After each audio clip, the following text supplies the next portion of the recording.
A.L. Lloyd, the collector and recordist, talks today about the music of Central Asia.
This music comes from Bukhara in Uzbekistan.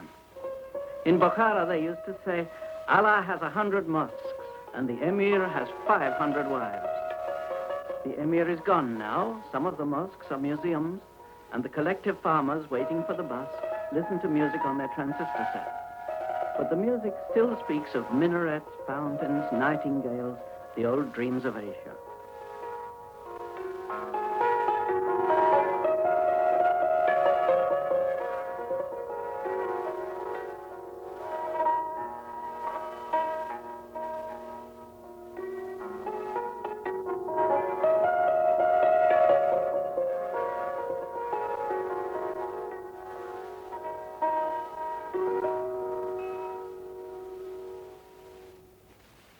The name of that piece is Gul Jamal, You're Like a Rose. It's a typical bit of town folk music from the part of Central Asia that's musically influenced from Persia and the Arab world. That kind of music extends in a curve eastward and northward from Baghdad and Tehran, till in the high mountains of the Pamirs and Tian Shan, it meets and mingles with another stream of music coming down from Mongolia. But in the western part of Central Asia, the music retains that elusive, meandering, rather Debussy-ish sound we associate with the Islamic world. At Javel in Turkmenia, there was a conference of factory managers. And after the conference, 3 young women in handsome silk robes and with long black plaits entertained the delegates in a music room overlooking the Caspian Sea. 2 of the girls had long-necked lutes, the third a kind of fiddle. The Turkmenian equivalent of our palm court orchestras, perhaps, with music for tired businessmen.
Almost everywhere throughout the Islamic world, singers use a tight, squeezed voice and an agonized expression, especially when it comes to singing love songs. But it's round the southern shores of the Caspian, in Azerbaijan, northern Persia, and Turkmenia, that the professional folk minstrels, the ashuks as they're called, cultivate that crying voice to perfection. Here's a Turkmenian minstrel from a village near Ashgabat with a song that says, "When I see your black plaits, I fall asleep thinking it's night. But then, to see me sleep, you smile and it turns out to be brilliant day, not night at all."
Eastward from Turkmenia lies the country of Uzbekistan, the land of Samarkand and Tashkent, legendary cities that knew the legions of Alexander the Great and that lodged innumerable camel trains on the long trek from China to the Western Orient.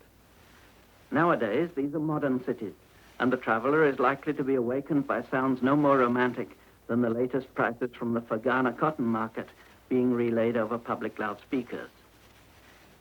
Here, one is near the eastern extremity of the old Arab musical world, and as it happens, many of the songs of Uzbekistan remind us of nothing so much as the songs of the far western fringe of that world, the Moorish-influenced songs of North Africa and southern Spain that we call cante flamenco.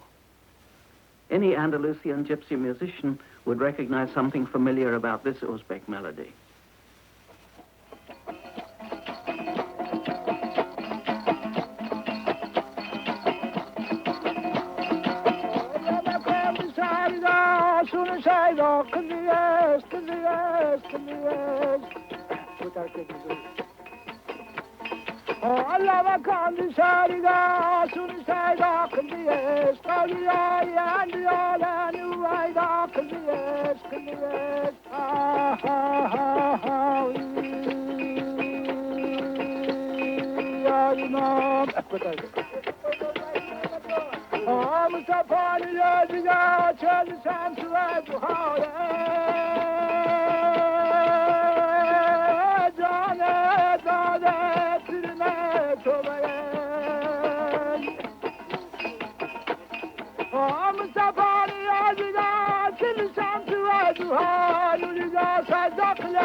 Central Asia, a favorite informal instrument is the Jew's harp, used as a distraction. In Uzbekistan, as in Italy, they call it a kya chaser, or as a serenading instrument to beguile young women. In this case, an Uzbek wanderer who has drifted far south into craggy Afghanistan is playing a piece to remind himself of the cotton fields at home.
Between the territories of the Uzbeks and the Afghans lies the Republic of Tajikistan.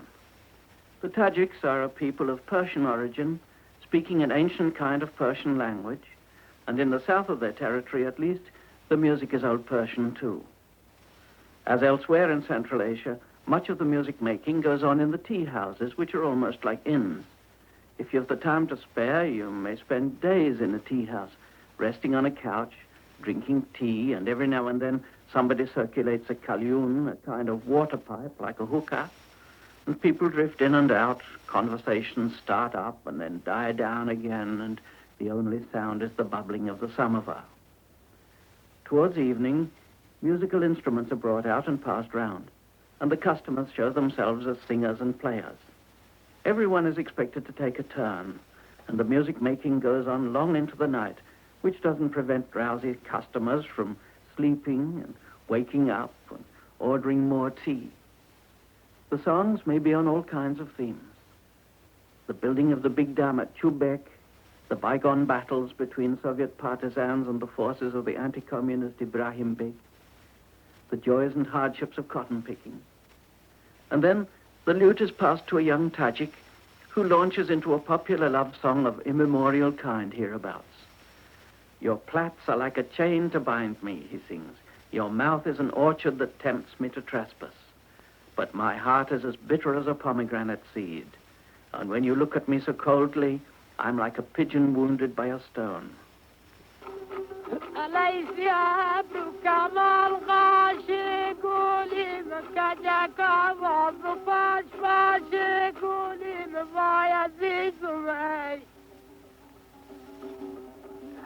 علي سرقادا مثالي ياهو بري مثالي كوكنا قاشي قولي مي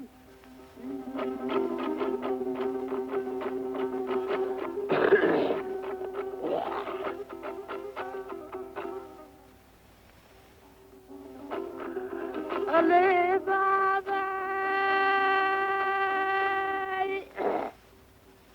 أباري روي قادي داري قولي مي إراكي هرو باري داري قولي مبايا ديكو مي أبروي سينها دوراري شيرين كي جابر خيماني داري قولي مي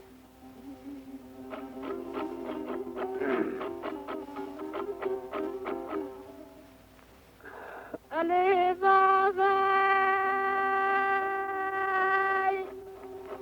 أخذ چشماي مالوقا داري قولي مي بجالو سبلا داري قولي مبايا ديزو مي أمير آمد بلي پردردو میگم که خلق